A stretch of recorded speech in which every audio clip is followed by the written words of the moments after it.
All right, so we are heading into assignment 7, and I just wanted to touch base with everybody on the Thursday before the Friday due date just to go over some things. Last night, you should have received an email. If you go to the class Canvas announcements, you will see that there is an extra credit assignment. To be very clear, extra credit is extra. So if you don't want to attempt the extra credit, you're more than welcome to not do it.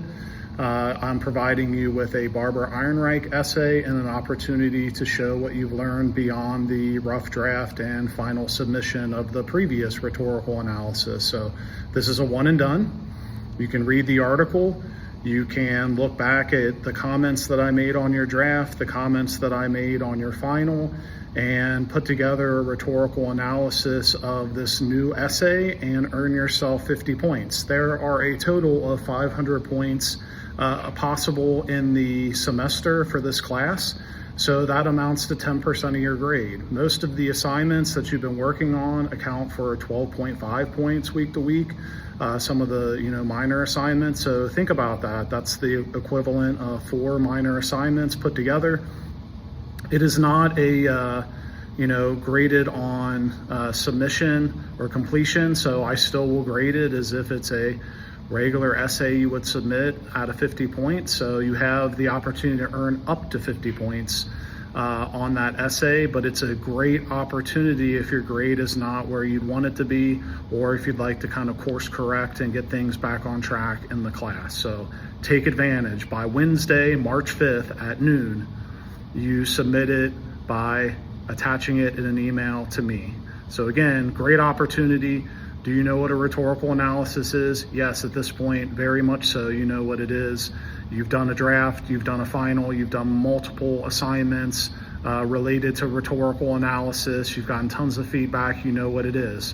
So read an essay, write your essay, analyze the rhetoric, submit it, and get yourself up to 50 points on top of your grade. That's the beauty of extra credit. Now, let's talk about the assignment that's due tomorrow in this new unit, right? So you're watching 2 TED Talks. What I would recommend is go to the TED site and watch them so you can click on read transcript.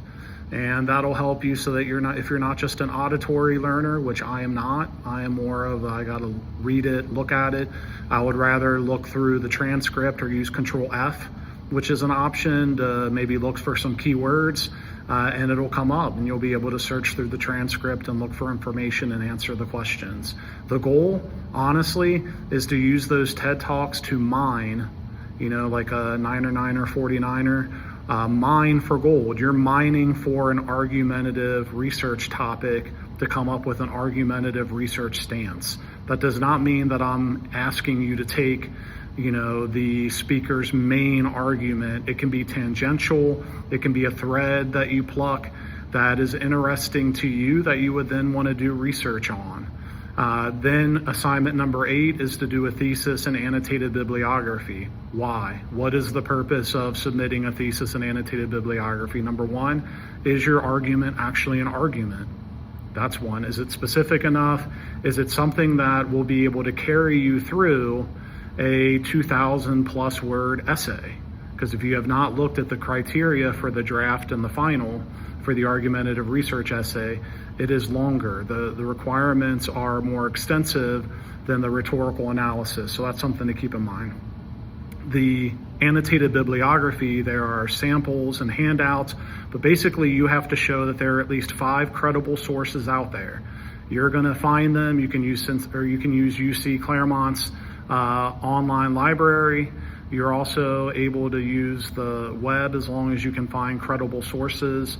But you should be able to find some peer-reviewed journal articles through UC Claremont's online library. The goal is, can I find 5 credible sources to then use to back up my argument? Remember, we just did rhetorical analysis for a reason. I won't use you as a student because you're a student. You're still building your credibility, but even me, I have 2 bachelor's degrees and a master's degree. But if I'm writing something like an opinion piece for the New York Times, I'm going to establish my credibility on the backs of more knowledgeable others, because my expertise and my background as an English teacher does not give me instant credibility. So you're going to build your credibility on the backs of more knowledgeable others, and this is a necessary proactive step to do the annotated bibliography, because you are going to see whether you have enough research, if you can find enough research before you begin writing. So the goal is to be proactive and work ahead of time so that you don't end up wasting your time in the long run. After that, you're going to work on the rough draft. So those are the things that you need to think about as we're moving through the next couple of weeks.